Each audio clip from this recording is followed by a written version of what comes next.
Hi, my name is Mark. I don't know why I still think it's relevant to apologize for the shorter videos. This has been going on for weeks now. You're probably used to it already. But, once more, sorry for the shorter videos. I've been giving more lessons lately and that has been taking a lot of time from me. And then after that I still have to film these videos and edit them and then working on that new stuff I've been teasing you about. So yeah, there's been a little bit of a compromise. Probably the third time in a row, but it's for a better cause. But hey, having your time taken away for giving lessons is not always a bad thing. What I'm going to tell you about in this video was brought up in the lesson. And just as a little bit of a self-promotion time, if you want to get a free Skype lesson and discounts on future lessons, you should probably wait till the end of the video. But yeah, I was giving a lesson, and one of the students asked, "Hey, I've heard some guys talking about tension and release and I didn't really get it." And I was like, "Okay, if you want to learn about that, I can teach you." But then he said, "Well, yeah, I kind of want to, but I don't want any theory on it. And I don't really want to get that jazz-sounding stuff. I'm a blues rock guitar player, and I want to incorporate that sort of mentality to my playing, but I don't want to get into super outside sounds and crazy scales and whatever. Can you teach that for me?" And I was like, okay, sure. When I talk about tension and release, I usually apply it to that more kind of chromatic style of playing, and when you're trying to implement those weird scales like whole tone and half tone scales and melodic minors and all. But sure, I'll take the challenge. And it made me think in a different way,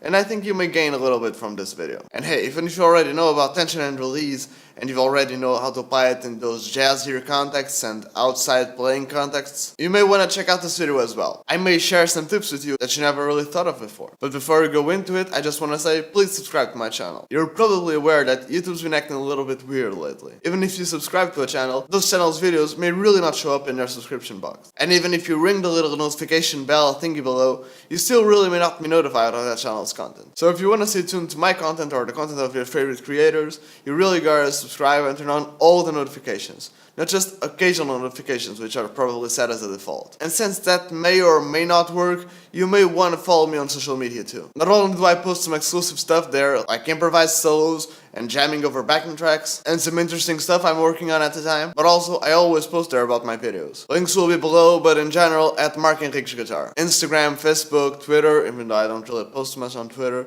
and all of the usual suspects. Oh, and while you're down there, please consider leaving a like. And perhaps check out some of my other videos after this one. Perhaps you'd like to check out why your modes don't really sound like modes? Or perhaps learn this one riff and learn all of the picking techniques and perhaps get a girlfriend? And lastly but not leastly, how to get effects from your guitar without really having effects pedals? All of those videos will be on the description below, on the card section right there, and the annotations of the end screen. So please, stay tuned. And I guess now we can get straight into it. Okay, so tension and release, right? Since I'm trying to explain it to you without really adding much theory like my other student asked, the best way to show it to you is you can certainly feel a lift when you go from this chord to this chord.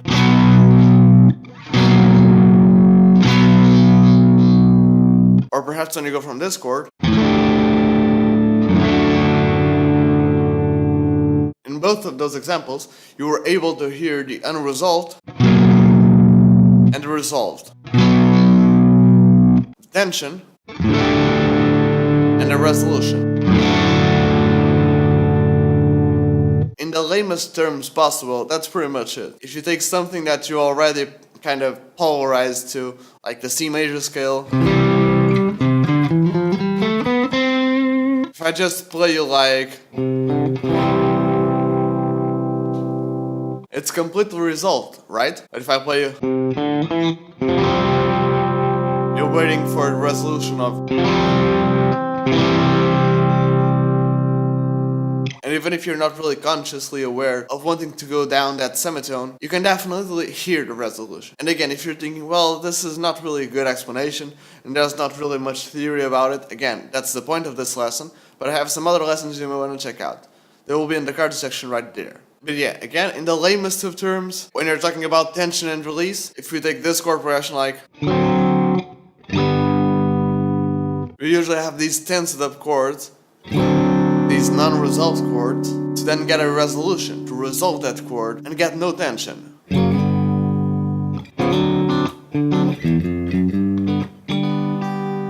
And if you want to apply this tension and resolution concept to chords, just as we saw before, we have the 5-to-1 resolution.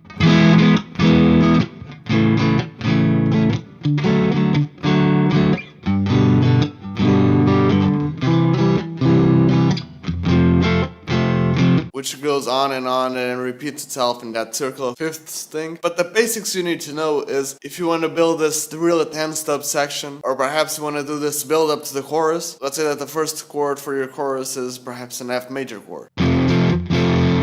Your build up could perhaps be one of those tense chords, like a C major chord.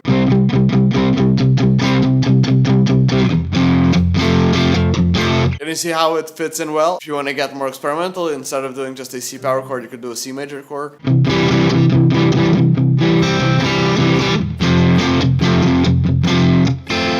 Or perhaps a C dominant 7th chord.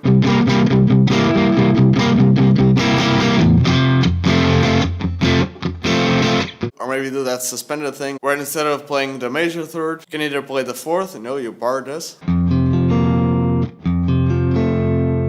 You can hear how it resolves, or perhaps instead of playing the major third here, you can play the 2nd.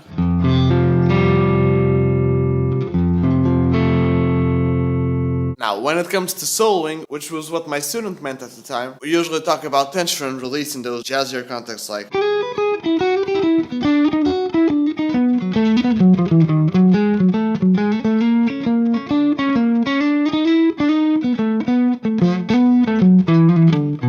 But if for some reason, like my student, you don't really want to get into that sort of stuff, there's a couple of things I can share with you. Let's say that we're playing over, I don't know, a C minor 7th chord.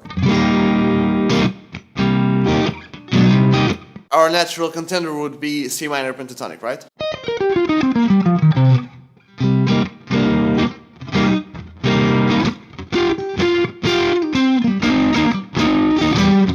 And one thing you can do to add a little bit of tension to your solos is that's your B flat note, which is the 5th note of the scale and the minor 7th of C. One thing we usually do is bend that 7th to the C, right?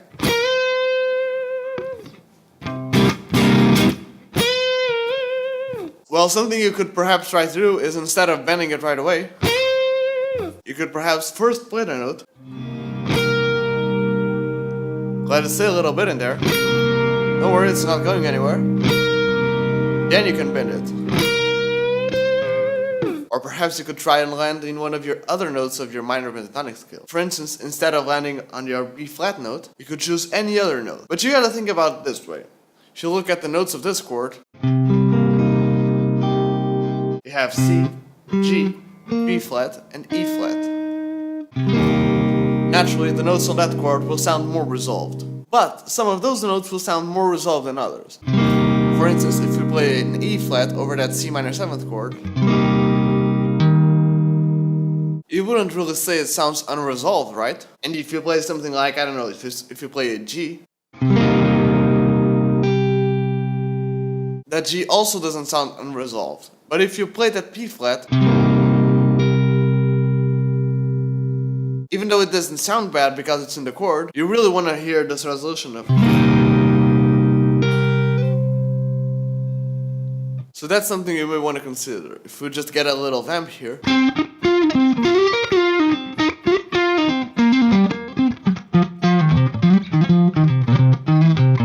That sort of playing works fine. But if we do that little tension thing of not bending the note right away, we got this.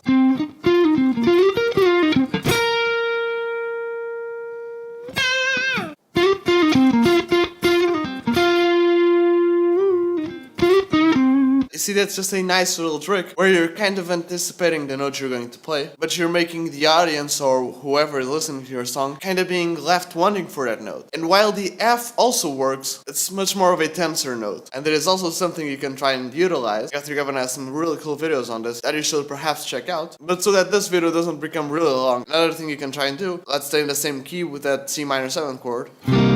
Even if you land on a resolved note like an E flat, us guitar players are really used to applying vibrato to notes. Let's just say you play a B flat, you'd probably play and add that little vibrato, right? Well, here's something you can do. Don't really apply vibrato to that note, just play it dry.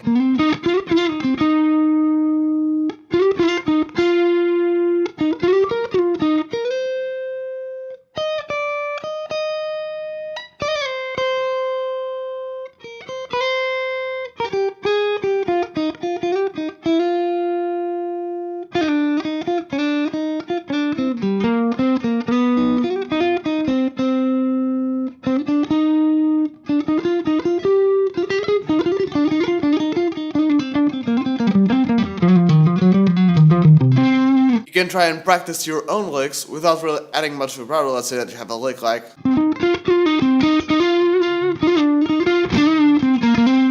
You can try and play without vibrato like.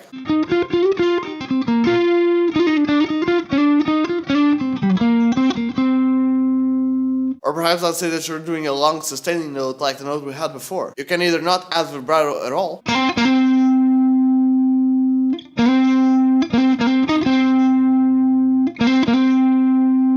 or perhaps you could do that Martin Miller trick of first playing the note, let it sink in for a while, and then you can start to do the vibrato.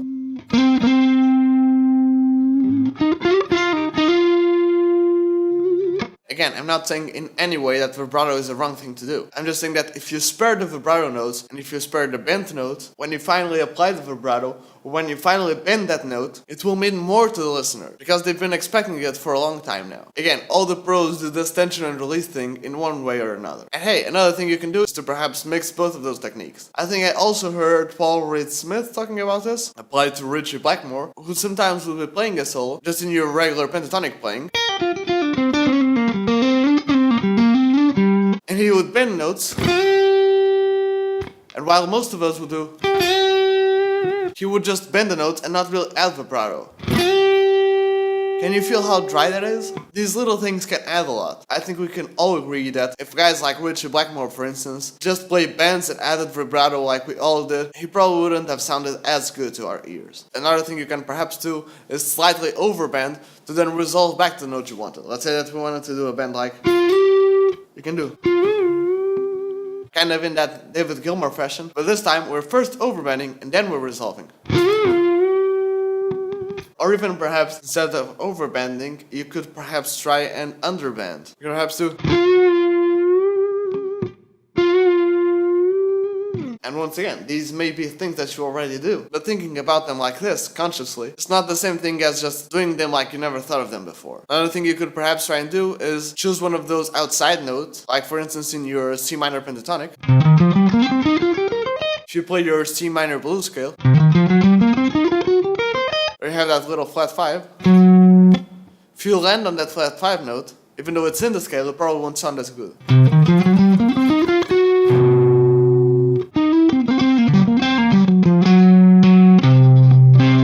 It doesn't really sound as good as landing on some other notes, right? Or perhaps one thing you could do is land on that note and then bend it, like.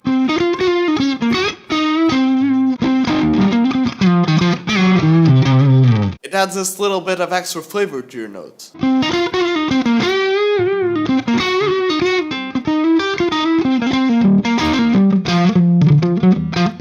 And you can use other notes other than the flat 5. You can choose any note and it will also work. It will just give you a different vibe. For instance, instead of landing on that flat 5, could perhaps land on that major 3rd.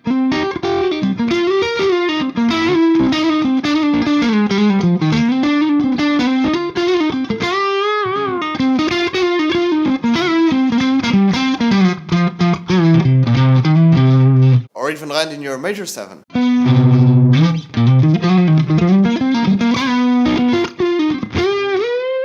Again, it's not really like there is a really good note or there is a really bad note. You just really gotta know what that note sounds like. And to know that, you really gotta practice these things. Like, I don't know, get a looper and just play one chord and then try these licks over that one chord. Some of these licks like...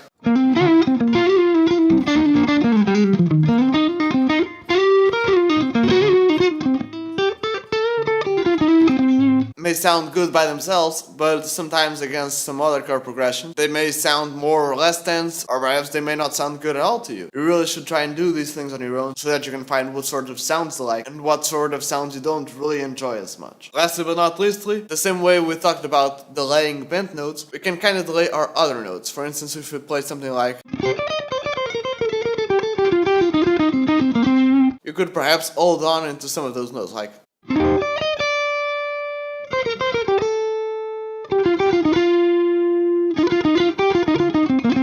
Can you hear the difference between...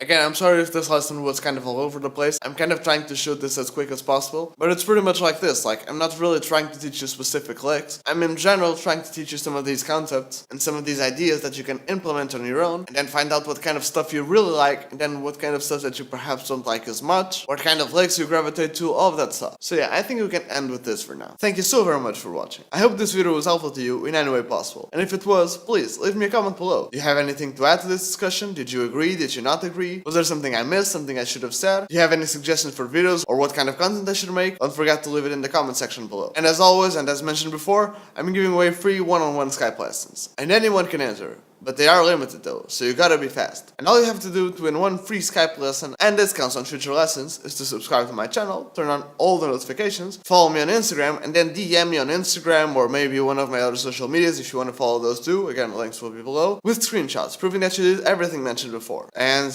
yeah, I guess that's it. Again, thank you so very much for watching. Don't forget to like, comment, subscribe, turn on all the notifications, follow me on social media. Again, links will be below. Don't forget to check out some of my other videos after this one. Again, they'll be in the description below, in the card section right there, and in the annotation section of the end screen, which will be on in a few seconds, so please stay tuned again, and cheers!